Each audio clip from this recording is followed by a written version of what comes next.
Hello, I am HSDF, and today I'll be helping you to transform into a Victini.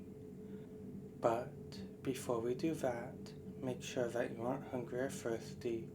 Use the bathroom if you need to, and then get somewhere nice and comfy where you won't be disturbed for a while, and we can begin. Very good. Now, if your eyes are open and your screen is on, I want you to stare at the spiral. And if that's not convenient, I want you to just imagine it in your head. Let your focus be drawn to the center of it. Spirals are commonly used with hypnosis, although the reason isn't what many people think. In shows and TV, various media, spirals are commonly treated as something that will make someone drop into trance, but that's not how they work. The actual function of a spiral is quite simple. It serves as a focus point, something to allow the subject to allow you to focus your mind on so that other distractions can fade away, and perhaps you're already noticing it. If you use spirals as a trance aid often, you might be finding yourself very focused right now, barely or not at all aware of the world around you. And if you don't, you might find that it doesn't do as much, but it still draws your attention inwards to that center point. You're already noticing that, noticing how as you focus, the outside world fades away, knowing that right now it's not important. All that you need to do is bring your attention to that one center point, a single point of focus directed at my words. Now, if you haven't already, I want you to close your eyes as we imagine something new. I want you to imagine something swinging back and forth. It could be a pocket watch, or perhaps a paw or a tail if you have that inclination. Just something that captivates your attention, going back and forth, letting it swing from side to side. And even with your eyes closed, follow it with your gaze, letting your focus move here and there, back and forth, back and forth. And as you keep imagining it swinging, take notice of your breathing, of how it's slowed down, but make sure to keep that thing swinging back and forth in your mind. And if you find splitting your focus like this hard, don't worry. All that matters is that you try your best, noticing how your breathing has slowed, how it's calm and relaxed, unburdened, unstressed, taking in relaxation with every breath in, and breathing out stress with every exhale. But as you continue to breathe, make sure that you're still focusing on that thing, swinging back and forth, over and over again. Very good. Now, as we move on to the next thing, try to keep both the swinging and your breathing in focus. I want you to imagine a metronome, or more specifically, the rhythm that it creates. Every time and place has its right speed and rhythm, and no single metronome can capture all of that. So you are free to set the pace at whatever feels right for you, focusing on the swinging, on your breathing, on that pace, that rhythm. And if it helps, you can tap a finger or foot to it to help you keep time, tracking that rhythm, watching the swinging, focusing on your breathing, trying your best to keep all of these things in mind. And you might be finding that even if you're good at multitasking, your attention keeps switching, going from one to another, back again, and then to yet another thing. And that's fine. Just let your attention shift as it needs to, but doing your absolute best to keep all three in focus. And finally, I want you to focus on one more sound, one that you've actually been focusing on this entire time. Focus on my voice, the tone of it, the sound, the rhythm that I speak with, going at this pace, a gap between the ideas. Very good.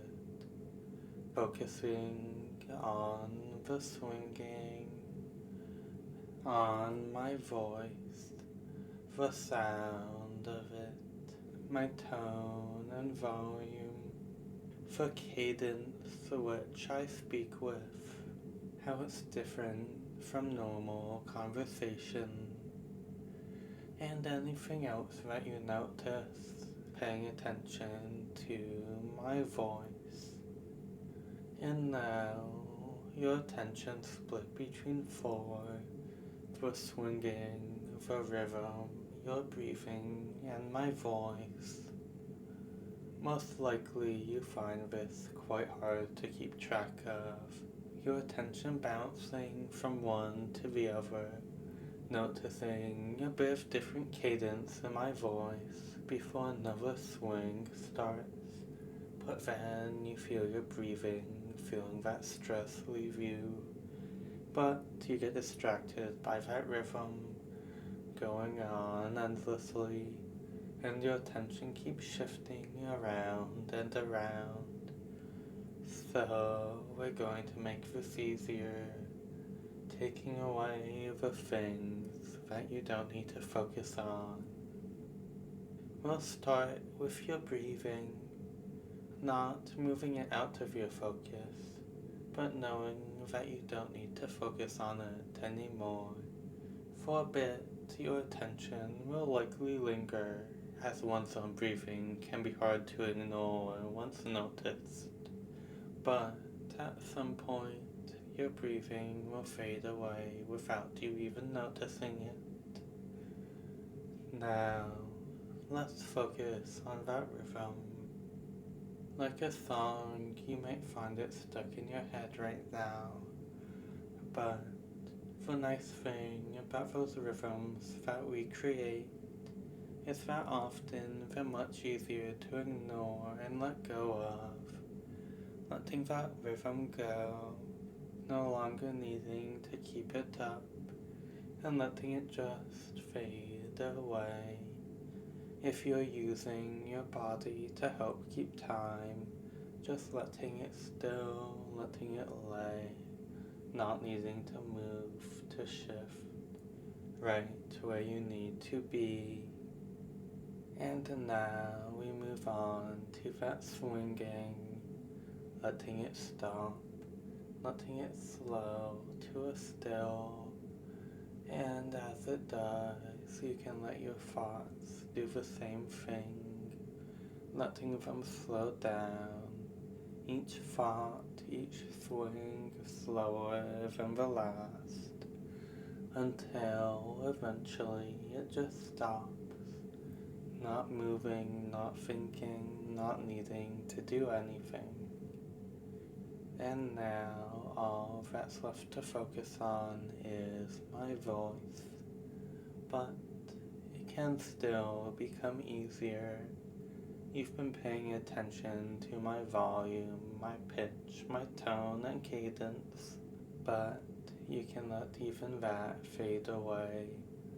Just focusing on what I'm saying, not caring, not worrying about how it's said, about the delivery, just listening to the words themselves, letting their meaning enter you. Very good. And now your mind is ready to undergo a transformation, to be transformed into a Victini. And not only will you be transforming, but you'll also be given a way to transform again whenever you want. Because if you use the trigger phrase, I am a Victini, or if someone that you're okay with triggering you says the trigger phrase, you are a Victini, you will undergo the transformation that you're about to experience again at whatever speed you want. Additionally, you will instantly return to your normal form if you use the reset phrase, I am not a Victini, or if someone that you're okay with resetting you says the reset phrase, you are not a Victini. Now your transformation can begin. First, feel a tingling sensation over your entire body as a soft, thick coat of fur starts to grow, consuming any hair that you have as it does so. The fur over most of your body is vanilla colored, but the fur on the back of your ears, as well as on your hands and feet, is orange. Additionally, the further down your arms the fur is, the longer it becomes, becoming half as wide as your arms are by the time it reaches your wrists. Additionally, the fur on your legs is extra thick.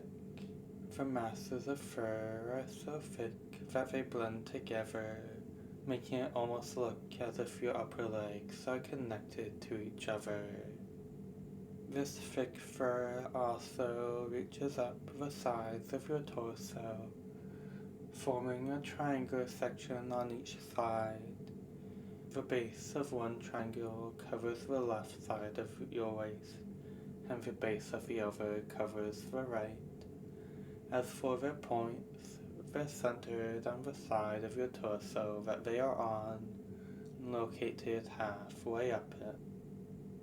And now that your fur is complete, so comfy and warm, snug and safe, you're finding that you're beginning to shrink, slowly shrinking throughout the transformation until you're only a bit more than a foot tall, and much of that height will be coming from your ears as they move to the top of your head, becoming longer, taller, shaped like hollow cones that have been cut in half. But these ears are not like the ears of most Pokemon or animals. For starters, they merge together at their bases, forming a point at the middle of your forehead, the other end resting just as high on the back of your head. Also, these ears are very tall. In fact, if it weren't for the fact that they're only angled upwards 45 degrees, forming that iconic V shape on the top of your head, your ears alone would be as tall as you are. And now the final change to your ears is occurring as some of the fur turns black. This black fur is on the inside of your ears. The bottom of this section is aligned to the bottom of your ears, and its shape is the same as the ears overall. However, it is only half as wide and tall as them. While the completion of your new ears does make your hearing a bit stronger, due to the small size that you're shrinking down to, you'll find that it's only a bit stronger than your old ears were. But now that they're complete, I invite you to pay attention to your hands and feet as they begin to shift, your finger and toenails fading away as your fingers go from 5 to 3, finding that your hands are still just as usable as ever. Your feet undergo a bigger shift, your feet shifting and changing, becoming only half as long as they were, only 2 toes on each foot, each of those orange toes half as wide as your feet are, allowing you to still balance just fine. Normally, your toes will spread slightly, giving them a V shape, although one much narrower than the one formed by your ears. Now, for the next set of changes, we move back up, going to your head as it changes shape, becoming rounder, smoother. Its height shrinks, only 2/3 as tall as it had been, while it lengthens out on the sides, becoming 50% wider than it is tall, staying nice and smooth, taking on that oval shape. And now that the shape of your head is done changing, it is time for us to work on its features, the first being your nose, feeling it shrinking, becoming smaller, until all that's left are 2 holes on your face, small, barely noticeable, but still allowing you to breathe and smell just fine. The next change to occur is to your teeth, finding them fading away, not melting or merging into anything, simply disappearing as if they had never been there. All that remains being 2 teeth near the top of your mouth, as they become shaped like fangs, their points dull but there. You'll find that, despite the reduced number of teeth, you'll still be able to eat just fine. And now, moving on to the final change to your face, your eyes grow bigger, becoming half as tall as your head is and as wide as your mouth, feeling them move to the sides slightly so that they don't intrude on your other features. Now, the whites of your eyes turn cyan, while your irises turn a deep shade of pastel blue. As for your pupils, the blacks turn white. And now, your pupils and irises have grown, taking up much of the space of your eyes, so much so that if you look straight forwards, the whites of them, or more accurately, the cyans now, would barely be visible. While your new eyes are much larger relative to the size of your head than your old ones, because of how much you're shrinking, you'll find that your vision remains unaffected, the increased size of your eyes balancing out the decreased size of your body. And now we move on to the final part of your transformation, as 2 groups of feathers grow, one a bit to the left of the base of your spine, the other a bit to the right. There are 3 feathers in each group, each feather as long and wide as your arms are. The first feather in each group points straight back, the second points up 15 degrees, and the third up 30.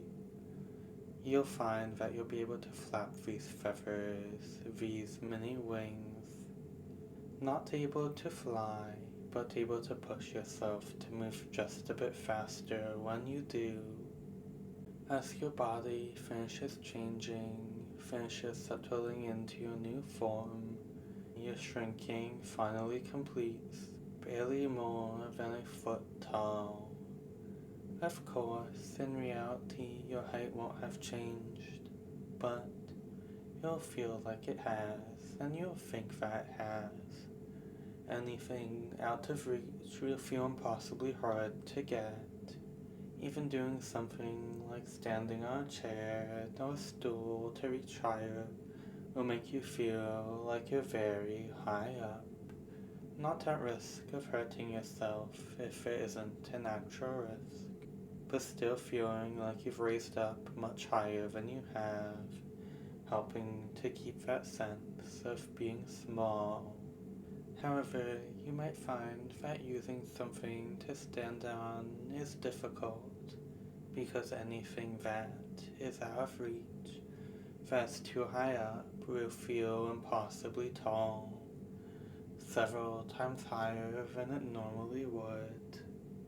And now that all of your physical changes have completed, there is only one thing left that you must know, and is that the effects of this hypnosis file will become inactive if they're a risk to your physical body or your well-being, if they're a risk to your social or professional life, if there's an emergency that they would prevent you from dealing with to the best of your abilities, or if they're a risk to your mental health.